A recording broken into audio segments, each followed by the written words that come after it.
తెలంగాణ రాజకీయాల్లో పెను సంచలనంగా కవిత రాసిన లేఖ అయితే ఇప్పుడు బయటకు వచ్చింది.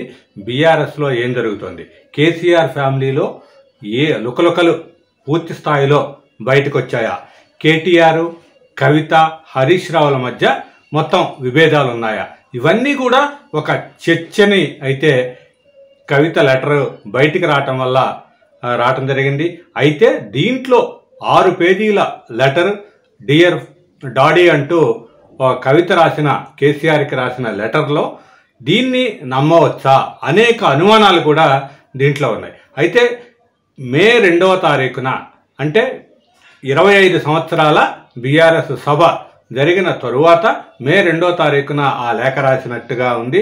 అయితే ఇన్ని రోజుల తరువాత లేఖ ఇప్పుడు మీడియా ముందుకి రావటం అనేది అయితే పెద్ద చర్చనీయాంశం అవుతుంది.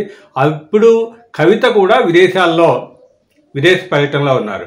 ఈ సమయంలో కవిత అనుచరులు కావాలనే దీన్ని రిలీజ్ చేశారా అనే అనుమానాలు కూడా వస్తున్నాయి. ఏదేమైనా సరే కేసీఆర్ కుటుంబంలో ఒక మనస్పర్ధలు ఉన్నాయి.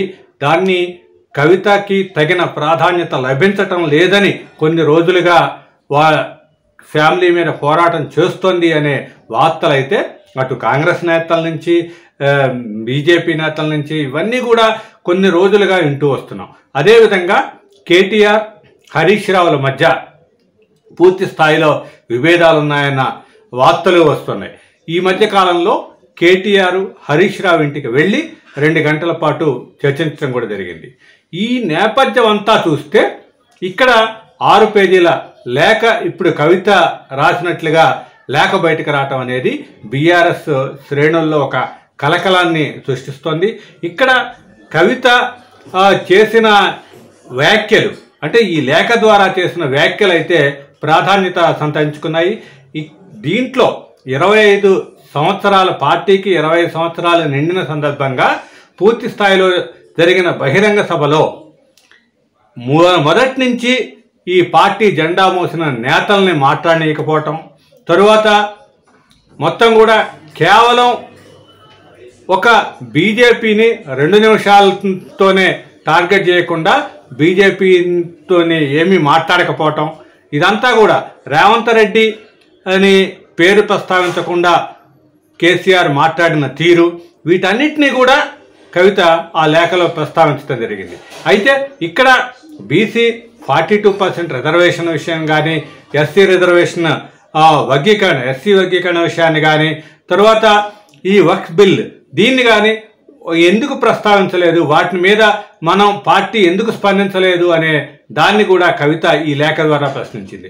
అయితే ఇక్కడ పాజిటివ్ అంశాలు కొన్ని, నెగిటివ్ అంశాలు కొన్ని అంటూ ఈ లేఖలో మొత్తం కూడా 6 పేజీల లేఖలో తండ్రికి ఈ మొత్తం సూచనలు చేసినట్లుగా ఇక్కడ ఈ కవిత లేఖ ఉంది. దీంట్లో ఏం జరిగింది, కవిత ఏదైనా సరే తన నాన్నకి చెప్పాలంటే ఇంటికెళ్ళి చెప్పొచ్చు, నా అభిప్రాయం ఇది. అయితే అప్పుడు రాసిన లేఖ తాను విదేశాల్లో ఉన్నప్పుడు రిలీజ్ కావటం తర్వాత, కాబట్టి ఇవన్నీ కూడా అనేక అనుమానాలకి తావిస్తోంది. కావాలనే ఇలాంటి లేఖని సృష్టించారా అనే అనుమానం కూడా వస్తుంది.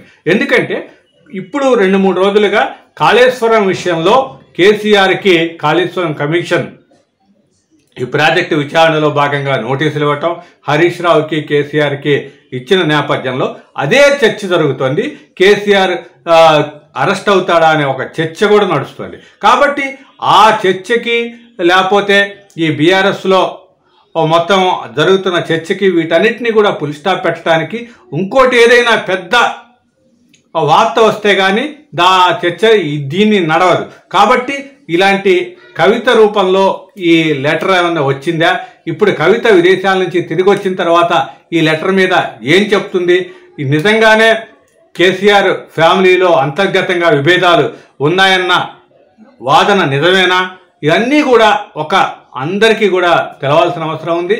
ఏదైనా సరే ఇప్పుడు కవిత రాసిన లెటర్ అని బయటకు వచ్చిన దాంట్లో ముఖ్యంగా బీఆర్ఎస్ బీజేపీతో జత కడుతోంది అనే సంకేతాలను అయితే ఇవ్వటం జరిగింది. ఎందుకంటే ఈ సభ ద్వారా 25 సంవత్సరాల సభ ద్వారా కేసీఆర్ బీజేపీని టార్గెట్ చేయకపోవటం అనేది దీన్ని చర్చకు వచ్చింది. దీంట్లో తనని ఎంతో హింసించిన బీజేపీని ఎందుకు నువ్వు టార్గెట్ చేయలేదు అంటూ తండ్రిని ప్రశ్నించటం అనేది ఇక్కడ హైలైట్గా నిలిచింది. అయితే ఆ విషయంలోనే అంటే బీజేపీతో పొత్తు కోసం ఇంట్లో ఏమన్నా నేతల మధ్య చర్చ జరిగిందా, లేకపోతే ఆ విషయంలోనే కవిత విభేదించిందా తండ్రితో అనేది అయితే ఇంకా తెలవాల్సింది. ఏదైనా సరే ఈ పార్టీ భవిష్యత్ ఏంటి, కవిత భవిష్యత్ ఏంటి, ఏం చేయబోతోంది, కవిత హరీష్ రావు కలిసి ఇంకో సపరేట్ పార్టీగా అవతరిస్తారా, లేకపోతే ఇంకేదైనా చర్య చేస్తారా, లేకపోతే ఈ మొత్తం కూడా టీ కప్పులో తుఫాన్ లాగా మొత్తం సమసిపోతుందా, కేసీఆర్ ఏ విధంగా స్పందిస్తారు అనేది అయితే చూడాలి. మొత్తం మీద ఇక్కడ కవిత రాసిన లెటర్ మాత్రం ఈ మొత్తం తెలంగాణ రాజకీయాల్లోనే సంచలనంగా మారింది. ఇక్కడ ఇంకోటి కూడా స్పష్టంగా చెప్పొచ్చు, టీఆర్ఎస్ బీఆర్ఎస్ శ్రేణుల్లో ఉన్న అనుమానాలన్నింటినీ కూడా కవిత తన లేఖ రూపంలో విడుదల చేయటం అనేది ఇప్పుడు ఆశ్చర్యం కలుగుతోంది. ఎందుకంటే అందరికీ కూడా ఇప్పటికీ కూడా బీఆర్ఎస్ కేసీఆర్ ఓడిపోవటానికి కారణం కూడా ఎవరిని కూడా దగ్గరకి రానియకుండా అహంభావం ప్రదర్శించడం వల్లే కేసీఆర్ ఓడిపోయారు అనే టాక్ ఎన్నికల తర్వాత ఫలితాల తర్వాత వచ్చింది. అయితే అదే ఒరవడి కొనసాగుతోంది.